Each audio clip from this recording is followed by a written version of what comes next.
A língua portuguesa é a quinta mais falada no mundo e a terceira no mundo ocidental. Atualmente, 250 milhões de pessoas falam português. O Brasil corresponde a 80% deste número.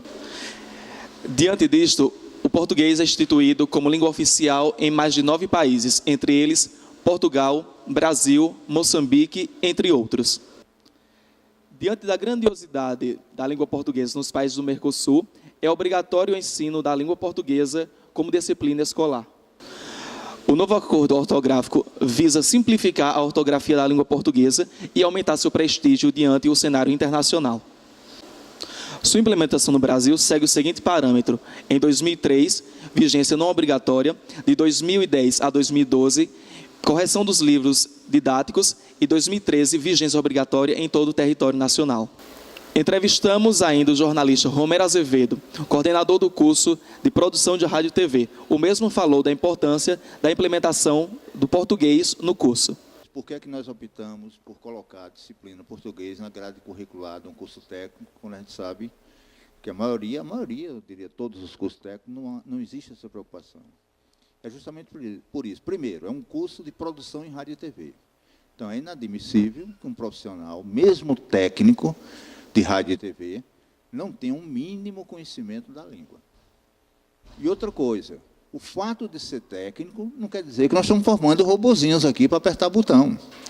Eu lembro de uma experiência que eu tive com um jornal impresso em São Luís do Maranhão, e o meu diagramador era um técnico muito bom, mas ele tinha um péssimo defeito. Ele chegava para mim e dizia: professor, quando o senhor manda os textos para mim, eu nem olho, para mim aquilo é um monte de bolinha preta. Eu acho errado isso. Entrevistamos o jornalista Leonardo Alves. O mesmo falou das dificuldades profissionais enfrentadas na área. Um dos maiores erros é a troca de palavras de S por Z, palavras comuns do dia a dia.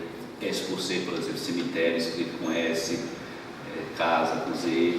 São alguns erros que a gente vai vendo no dia a dia, alguns erros por falta de atenção, por falta de revisão, e às vezes erros também por descuido ou até por desconhecimento.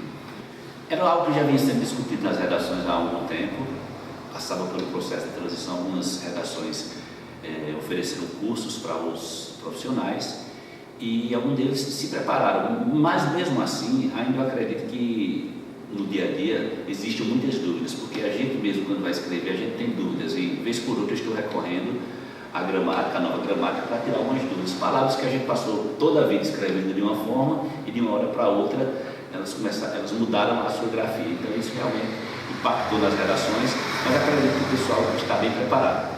Eu falei anteriormente, as pessoas hoje elas enfrentam um processo de pouca leitura, né? Um processo onde as notícias, as coisas são colocadas de maneira muito rápida.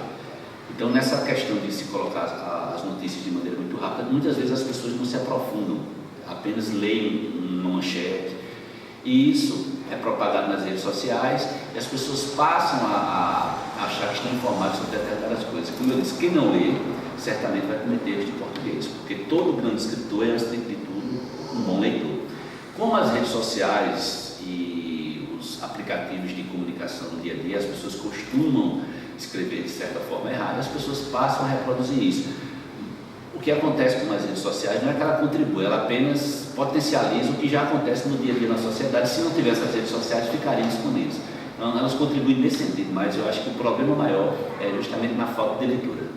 Ela é um veículo massivo, então ela fala com pessoas que não têm leitura, até pessoas que têm uma grande cultura. Então, quem não sabe ler pode assistir televisão. Então, quando você rebusca demais a linguagem, a comunicação ela não ocorre. Ela ocorre em parte das pessoas que estão assistindo aquele determinado telejornal. Então, o grande desafio da televisão é justamente esse: uma linguagem coloquial, porém, uma linguagem sem ser chula, uma linguagem que respeita as regras e as normas do português. Porque se você prestar atenção, você vai observar que é uma linguagem coloquial, mas ela segue as normas cultas do português. Então, elas contribuem no processo de codificação, de comunicação com a grande massa que a televisão se comunica. E no caso do curso de produção de rádio e TV, o português é fundamental. Não só nesse curso, mas em qualquer que seja ele. É uma pena que muitas pessoas não deem a devida importância ao ensino do português. Mas sem o português a gente não se comunica bem, e se a gente não se comunica bem, a gente não consegue atingir os nossos objetivos. A língua muda em favor dos seus falantes e do tempo, e não por leis e acordos.